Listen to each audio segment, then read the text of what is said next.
भाई ये हमारे पास सवाल आ गया है calculate DFT of the sequence हमें दिया हुआ है 1001। इसके ऊपर इंडेक्स नंबर लिख दिया है मैंने।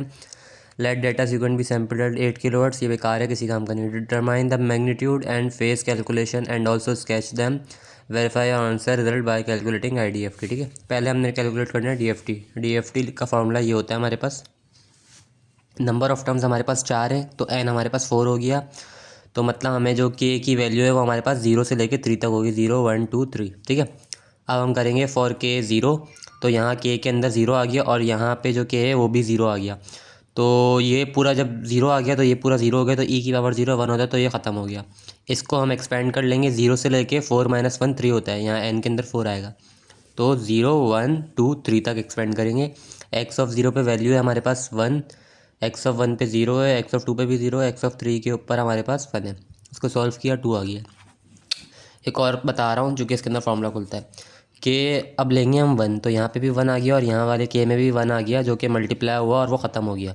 और यहाँ पे जो 4 था वो डिवाइड हुआ इससे 2 से, और ये कैंसिल होकर 1/2 हो गया। ठीक है, अच्छा अब इसको फिर से एक्सपेंड करेंगे, इसको इस पूरे को। ठीक है, इस बार हमारे साथ ये भी है। इसको हमने एक्सपेंड करके लिख दिया 0 1 2 3 और एन के अंदर लिख दिया 0 1 2 3। अब ये तो हमें पता है 0 है तो ये भी ख़त्म हो गया। तो एक्स 0 के ऊपर वैल्यू हमारे पास जो है 1, वो हमने यहाँ लिख दी।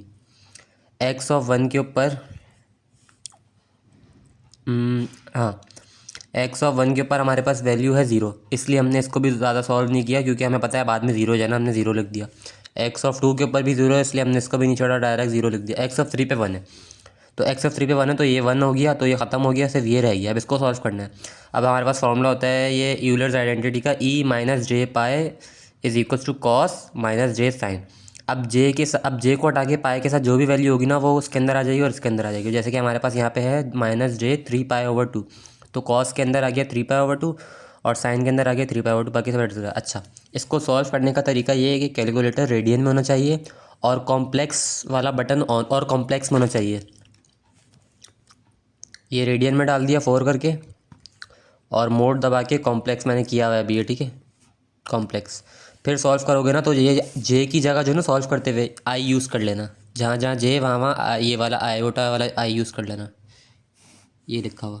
ठीक है, फिर इसी तरह ये आ गया, फिर x2 की भी निकाल ली, x3 की भी निकाल ली, ये मैंने डायरेक्ट लिख दिया यहाँ पे। इस तरह एक्स ऑफ के हमारे ये 4 वैल्यूज़ आ गई। उसके बाद मैग्नीट्यूड कैलकुलेट करना है K0 K1 K2 K3 का। तो हमने जो उसके आंसर निकाले हैं उनको हमने इसमें डाल दिया, मैग्नीट्यूड कैलकुलेट हो गया। जो नहीं थे उनके आगे हमने 0 खुद से लिख के निकाल दिया। ये इसके अंदर थी वैल्यू। अच्छा, इमेजनरी के भी हमने यहाँ पे काउंट किया है एज 1, क्योंकि जे है यहाँ पे तो उसके साथ कुछ ना कुछ तो होगा ना, तो वो 1 ही है, इसलिए हमने उसको इस तरह से लिखा है। यहाँ पे इसका आ गया, इसका आगे मैग्नीट्यूड ले लिया। फिर हमने फेस भी कैलकुलेट कर लिया। फेस का फॉर्मूला होता है ये वाई, नीचे वाली वो वाई और फिर एक्स। तो ये पहले वाले के अंदर तो हमारा 0 हो जाएगा, क्योंकि हमारे पास एक्स ऑफ 0 के ऊपर वैल्यू है 2, तो 0 डिवाइड बाय 2 ख़त्म हो जाता है। ठीक है, कोई और वैल्यू है नहीं ना वाई की, तो हमने 0 एज्यूम कर ली। ये 0 हो गया। इस तरह K1 किया 1/1, ये 45 हो गया। K2 किया, ये अनआइडेंटिफाइड है, चूँकि 0/0 आ रहा था, तो यहाँ पे हम एंड में डैश लगाएंगे।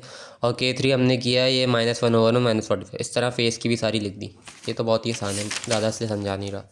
फिर हमने क्या करना है, जो हमारी एक्स ऑफ के की वैल्यूज़ आई थी ये सारी, अब हमने इनको यूज़ करते हुए IDFT निकालना है। और IDFT के जो चारों आंसर आएंगे ना वो सेम आएंगे, ये 1001। उससे हमारा ये सीक्वेंस जो है वेरीफाई हो जाएगा।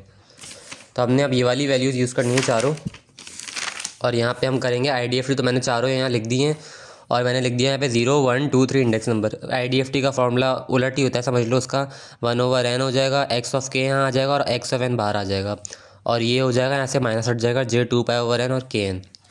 ठीक है, इसके अंदर फिर हम एक्स ऑफ 0 करेंगे, वैल्यूज़ पुट करेंगे।